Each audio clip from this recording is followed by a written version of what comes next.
సీతాఫలం అనగానే ఎవరికైనా లేతాకుపచ్చ రంగు తొక్కలతో, తెల్లని గుజ్జుతో, నల్లని గింజలతో ఉన్న రూపమే గుర్తొస్తుంది. శీతగాలి తిరిగిందంటే చాలు.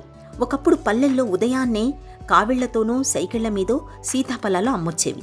వాటికోసం పిల్లలు కాచు కూర్చొని కొన్న వాటిలో పండిన వాటి కోసం పోటీ పడేవారు. పచ్చివి పడేయటం, అవి పండాయో లేదో అని చూడటం, మొత్తంగా ఈ కాలమంతా ఇంటిల్లిపాదికి సీతాఫలమే అల్పాహారం. మృదువుగా తీయగా ఉండే ఆ పండులో చక్కెర తప్ప ఇంకేదీ ఉండదని, తింటే జలుబు చేస్తుందని కొందరు పొరబడతారు. కానీ అన్ని పండ్లలాగానే సీతాఫలంలోనూ పోషకాలు అనేకం.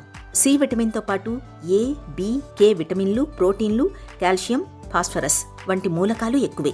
ఈ పోషకాలన్నీ రక్తంలో హిమోగ్లోబిన్ శాతాన్ని పెంచుతాయి.